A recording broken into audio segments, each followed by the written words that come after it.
This is Craig Migliaccio from acservicetech, and today we're going over 40 vacuum tips for HVAC technicians. So these are all the questions that I'm constantly getting asked as far as how to perform a vacuum procedure, what some of the problems are, and how to address things. So I wanted to go over those today.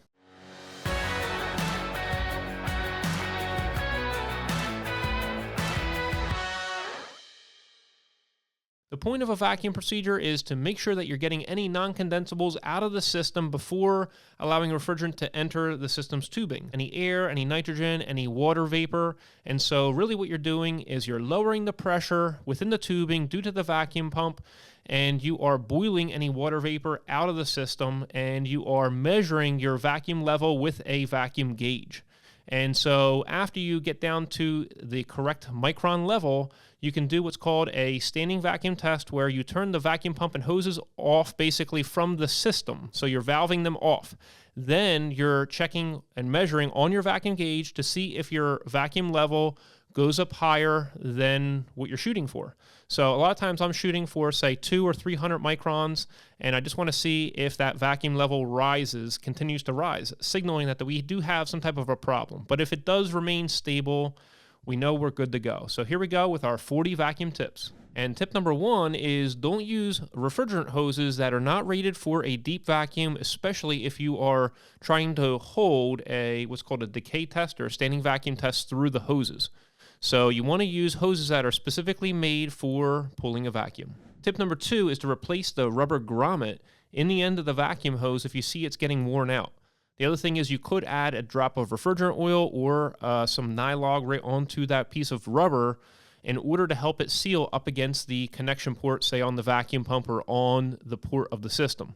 And so you just got to think that it's going to get wore out over time, and you are squishing it up against the port. Sometimes they do get squished down.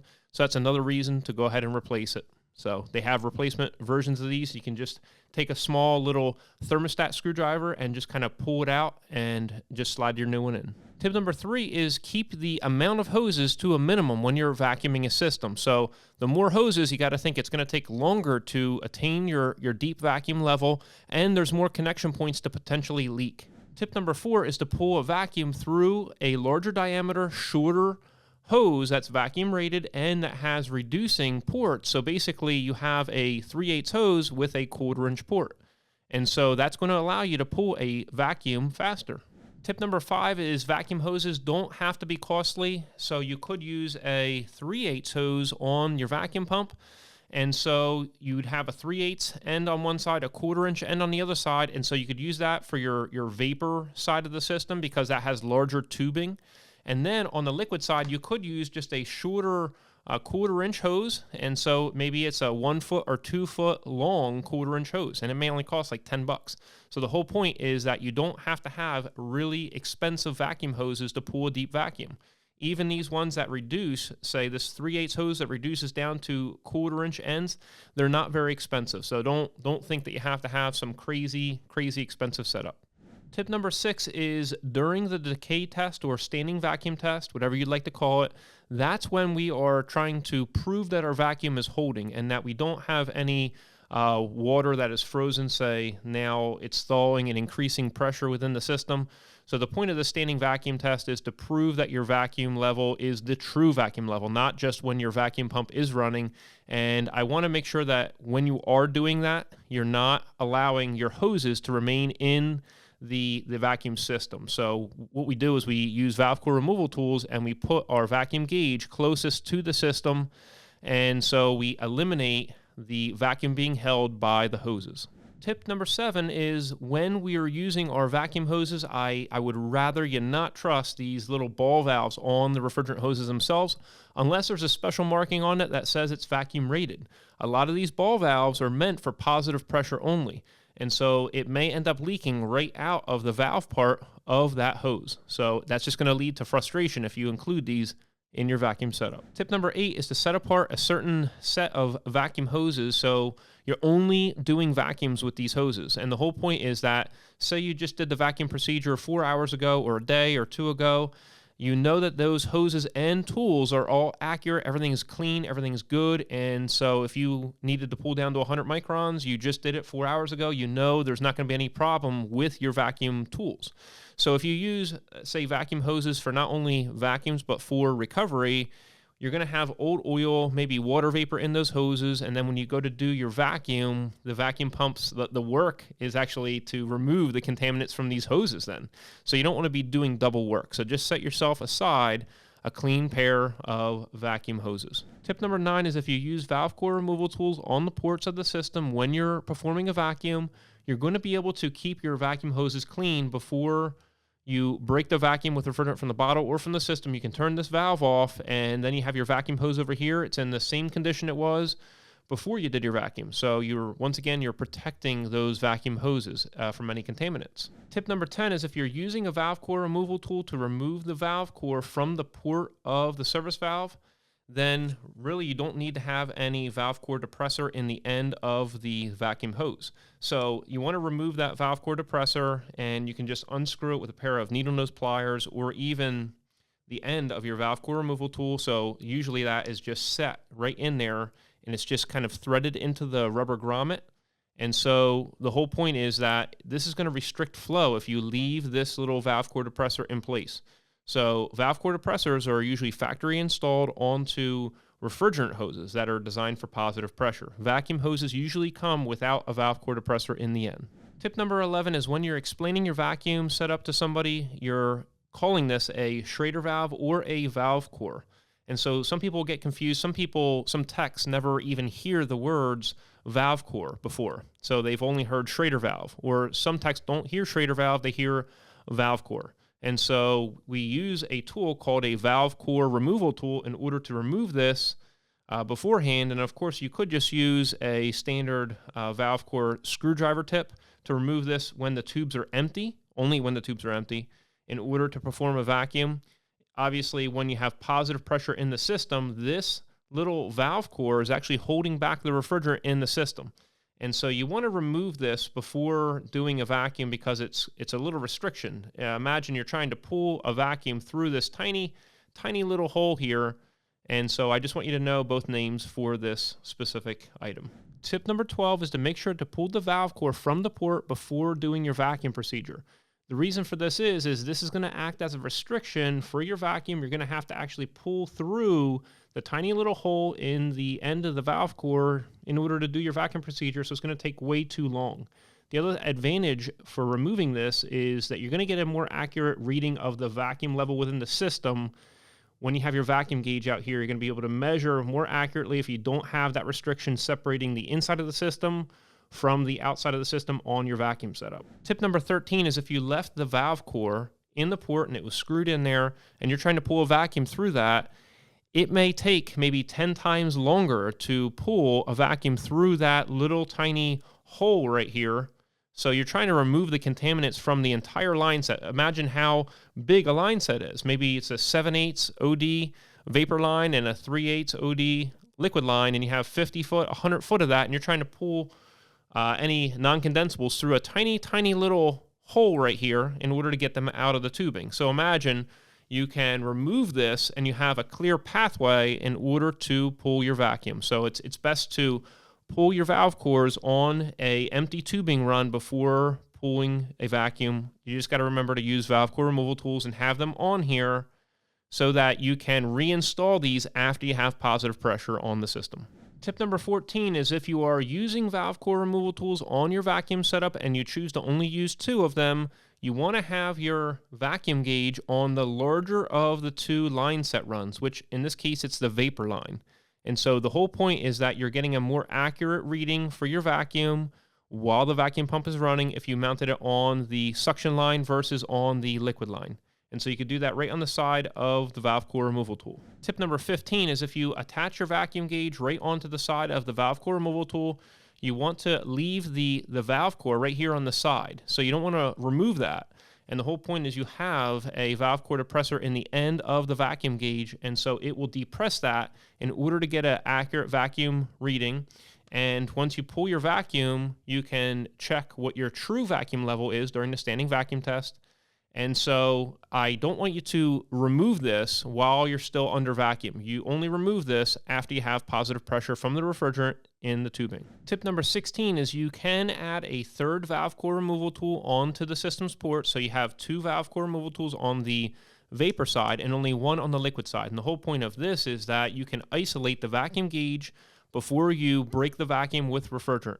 And so this stops any refrigerant or refrigerant oil from coming up into the vacuum gauge and contaminating the sensor. So you'd have to clean that sensor. Typically it's with rubbing alcohol, but you have to look at the manufacturer's cleaning specifications, but this avoids that potential problem with the vacuum sensor. Tip number 17 is if you have your vacuum gauge in the side of the valve core removal tool, do not remove this until you have positive pressure from the refrigerant in the system, because even though you have a Schrader valve or valve core here and you have a valve core depressor here, the action of you disconnecting this while under vacuum is going to allow air into the system again. And so you're not going to have that deep vacuum that you thought you had. So do not disconnect the vacuum gauge until you have positive pressure after you broke the vacuum with refrigerant. Tip number 18, and this is a question I get asked a lot, that the valve core is not going back into the port easily. But the whole point is that you may have squished the rubber grommet right here in the front because of how tight you put it during the vacuum process. So after you have positive pressure in here and you want to put the valve core back in, you can go ahead and screw that back in. You have to purge a little bit of air, and then you're going to open that up and screw it back in. But the whole point of me telling you this is that you do want to loosen this just a little bit, so that not enough to allow refrigerant out with the positive pressure, but enough so that the grommet is not completely squished to allow the valve core to go past the grommet and into the port. Tip number 19 is after the valve core has been replaced, you can put a cap on the end with a little hole drilled in the port cap, and you can screw it down in, allow positive pressure over here, and you can put a little bit of bubble leak detector on that little hole. And if it blows a bubble, then you know that valve core is not seated properly. It's not holding the positive pressure. But if there's no bubble blown, then you're good to go, and you can just go ahead and disconnect this, and you have your valve core holding the refrigerant pressure. Tip number 20 is when you're working on a mini split and it only has 1 port and it's usually on the vapor line, you can use a 5/16 valve core removal tool with a 1/4-inch port out the side and your vacuum gauge. Or if it is a 1/4-inch port right here on the mini split, you can just use 2 1/4-inch valve core removal tools and attach that onto that single port, and then you can pull your vacuum there. And I have a video down in the description section below, so you can check that out on the entire procedure. And so you don't have to worry about putting 2 hoses on. It's not going to be slow. The whole point is that you can pull a vacuum with a single hose setup on a mini split because there is no metering device all the way down the run by the indoor coil. It's just a open tubing run because your metering device on a mini split is in the outdoor unit. Tip 21 is to keep the manifold out of the vacuum setup. A lot of technicians like to use these 4-port manifolds, and they like to basically pull out of this 3/8 port right here on the bottom. And so this right here is going to be basically from here to your vacuum pump, and then you have your hose here and here going to the system ports. But the whole point is the more connections, the more hoses that you introduce into the system, the more potential for leak. And I know it causes frustration for us. And so you want to have that as limited as possible and try to keep the manifold out of the vacuum setup if at all possible.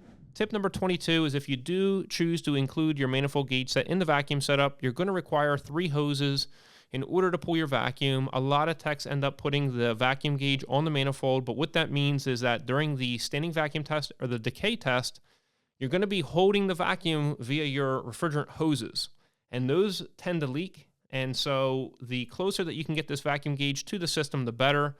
And so, even if you are using this setup, it'd be best if you had this micron gauge on the valve core removal tools close to the system ports. Tip number 23 is it's very common now to just be pulling a vacuum with 2 vacuum hoses going directly from the tree on your vacuum pump over to the 2 system ports. So remember, if it's only a mini split system with a single port, then you may just have 1 hose for the entire vacuum setup, and this is not connected during the standing vacuum tests. So you're able to isolate the vacuum pump and the vacuum hose away from the system in order to check your true vacuum level. Tip number 24 is to use a vacuum pump that has multiple ports on the top. So maybe you have a 1/4 inch, a 3/8, and a 1/2 inch port on your vacuum pump itself. And so you don't have to add any more connection points onto your vacuum setup. Tip number 25 is not all vacuum pumps are created equal. So some have a gas ballast, some do not. Some allow the oil and moisture out of the vacuum pump handle, whereas other ones have a filter assembly and kind of allow the oil to trickle back down into the vacuum pump again. Some are single stage vacuum pumps and some are 2-stage. So we're typically using a 2-stage vacuum pump, and that one that has basically a tree that has the 1/4 inch, 3/8, and 1/2 inch ports on the vacuum pump itself. Tip number 26 is don't wait for the vacuum pump oil to change color before replacing it. And so the whole point is that any water vapor you're pulling out of that system, it gets stuck in that vacuum pump oil. And the more water that you have in that oil, the less opportunity that vacuum pump has in order to pull a deep vacuum. So you really want to replace that oil quite frequently. If you're installing new systems, yeah, you can get away with several vacuums without changing the oil. That's not a problem. But if you are pulling a vacuum on a existing system, and so you've already recovered the system and now you're pulling a vacuum on it, you're probably going to want to change that oil right after you pull that vacuum and put clean oil back in. So the whole point is you want to be able to pull a deep vacuum, and you want to be able to do it fairly quickly. You don't want to be second guessing yourself and saying, why is this taking so long to pull down? Is there some type of a problem? Do I have a leak on the system? Is there some type of other issue? And so you don't want to have to think about any of that. So just keep your oil clean.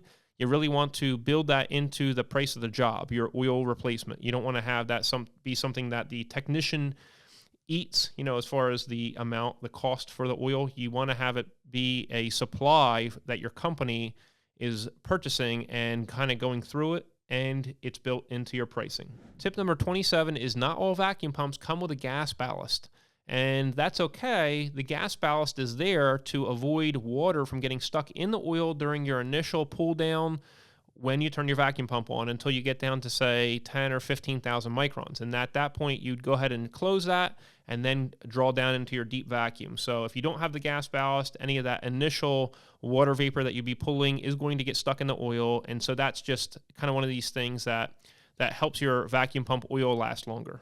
This is tip 28, and this is something that I see quite a bit, unfortunately, and it's when the vacuum gauge gets mounted right onto the vacuum pump itself. They used to make tees that you'd mount right on the vacuum pump that you're supposed to install this on. Well, don't do that. It just is fooling you into thinking that the vacuum is drawn to a lower or deeper vacuum level, which it's actually not. And so you want to have this as close to the system ports as possible. Tip number 29 is not all vacuum gauges are created equal. And so some tend to have problems. Some tend to have the oil sensor get contaminated faster than others. So continuously the manufacturers are upgrading their vacuum sensors, and some have pre-filters before any oil can get to the sensors. Some are rated for high pressures, even though you're not supposed to have a very high pressure going to the micron gauge, but you really want to keep these at a low pressure. So I always avoid putting positive pressure into a vacuum gauge because I use the valve core removal tool right here. I just close it off before introducing my high pressure refrigerant into the system's tubing. And so I'm able to isolate this. The other thing is that I'm able to isolate and protect the vacuum sensor from any oil or refrigerant entering it, in which case you're going to have to clean it before using it again. Tip number 30 is you want to have this vacuum gauge mounted as close to the system ports as possible. And not only that, but to remove the valve cores. And that's going to give you a more accurate vacuum reading while the vacuum pump is running. So remember, if you left the valve cores in and you had this close to the ports, you're going to be measuring a much deeper level than actually is in that system. And so you're going to be measuring more of what's in the vacuum hoses near the vacuum pump than in the system itself. Tip number 31 is a question I get asked a lot, and it's, if you pull a deep vacuum quickly, will water freeze within the tubing? Well, my answer to that is rarely would that ever happen, especially if you turned on the indoor fan. So typically the inside of the building is around 70 degrees. So I shut the outdoor condensing unit off, I pull the disconnect, and then I turn the fan to fan mode and allow the blower motor to run, and that's going to put heat on the evaporator coil, which is going to put heat on the tubing, so that while you're pulling the vacuum and you're removing any heat from the tubing, you're replacing it with the heat blowing across that indoor coil. Tip number 32 is to not use your vacuum procedure as the leak test.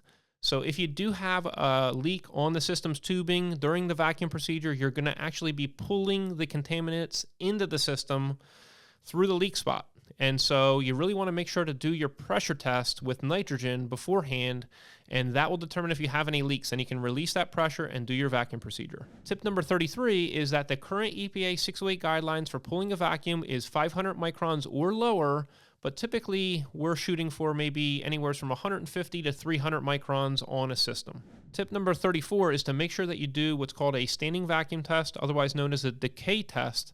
And we do that for 10 minutes to read the true vacuum level within the system. So that's after we isolate the hoses and the vacuum pump away from the system, and our vacuum gauge is still attached and reading the vacuum level within the system, because this is connected to the valve core removal tools attached to the system ports. Tip number 35 is a triple evacuation is not needed if during your standing vacuum test you're holding the vacuum level. So if you hold 200 microns after 10 minutes with your vacuum pump off, there really is no need to perform a second or third vacuum or any nitrogen purge between your vacuums. You don't have to do any of that because you are proving that your vacuum is holding. So a triple evacuation was one of those things that was performed more so before a standing vacuum test or a decay test was really a field recognized procedure. The other thing is a triple evacuation is also used if during your standing vacuum test, the micron level rises and it's not a leak, you have water in the system, you can basically purge with nitrogen through from one port to the other port with positive pressure, dry inert nitrogen, and you're basically pushing any water vapor out with your flow of nitrogen. You don't want to just rise the pressure up. You actually want to do a nitrogen flow, and then you can go ahead and pull your vacuum down again after that. Tip number 36 is after you perform a correct pressure test and there's no refrigerant leak to be found, and then all of a sudden during your vacuum you find a leak.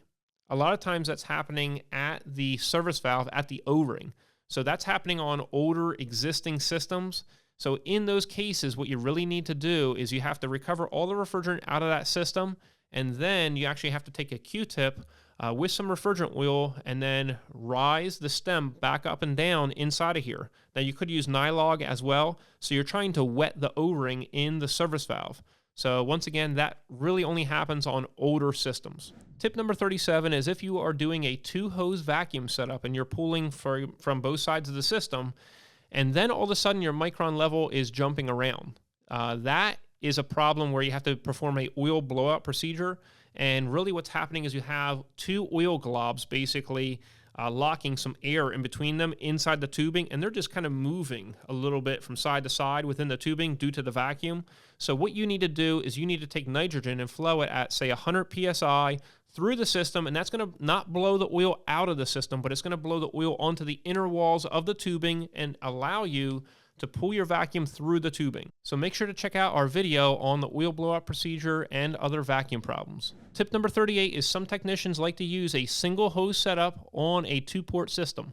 And a lot of times those technicians are putting the vacuum gauge right onto the liquid line port without removing the valve core, and then they're just using one valve core removal tool on the other side. Now this single hose method will take longer because there is a restriction halfway down the line, and that's at the metering device. So it's not going to be that big of a deal if it's a piston, but if it is a thermostatic expansion valve, that may be closed down if the bulb is not warm. And so it may take a little bit longer, but it's still an effective way to pull a vacuum. I still prefer putting another valve core removal tool here in order to isolate my vacuum gauge so I don't contaminate my vacuum sensor. Tip number 39 is if you are concerned about water freezing in the system, I want you to keep a few things in mind. When you're pulling a vacuum, what you're doing is you're removing heat from the system. And so as you're boiling that water vapor out of the system, you are taking heat, you are removing heat, but you have to think about that the tubing has a lot of surface area.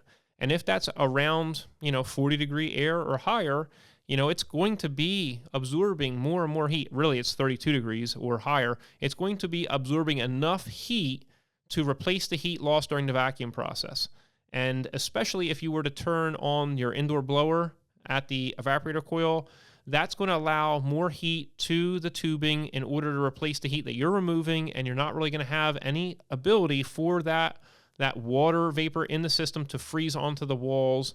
And so that's something that a lot of technicians get confused about due to a question on the EPA 608 test. So if you're vacuuming, say, a walk-in box or maybe a small refrigerator, just keep the doors open. That's all. And you should be fine. You really don't have a problem with freezing water unless there's just an extremely high content of water in the line set or the tubing, and that would only happen if you had the system ports fully open for a considerable amount of time. Then you are going to have a lot of water in the system, or you have line set that's open and it's raining into it or something completely ridiculous. That's when you may have a problem with water, too much water in the system. But otherwise, you're really not going to have any problem with pulling a fast vacuum.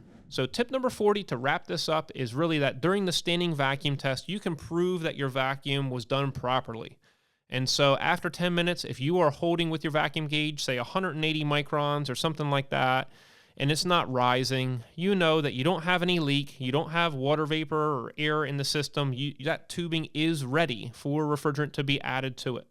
And so no matter what anybody says to you, any issues or whatever, after a 10-minute standing vacuum test, you are good to go. If you want to learn more about vacuums and preparing a system for refrigerant, or checking the refrigerant charge or troubleshooting, make sure to check out our Refrigerant Charging and Service Procedures for Air Conditioning book. We've also developed a 1,000-question workbook along with an answer key, so you can use it as a self-study, or you can use it in the classroom, and the teacher can basically hold on to that answer key. And so you have also quick reference cards that we use it out in the field, and these are made out of polystyrene, and so they're used for troubleshooting and checking the charge. They've got refrigerant weights, they've got a PT chart on it, step-by-step procedures. So you can check all this out over at our website at acservicetech.com. We also have these resources over on Amazon, and we have our book on Google Play and also at the Apple Bookstore. So hope you enjoyed yourself. We'll see you next time at AC Service Tech channel.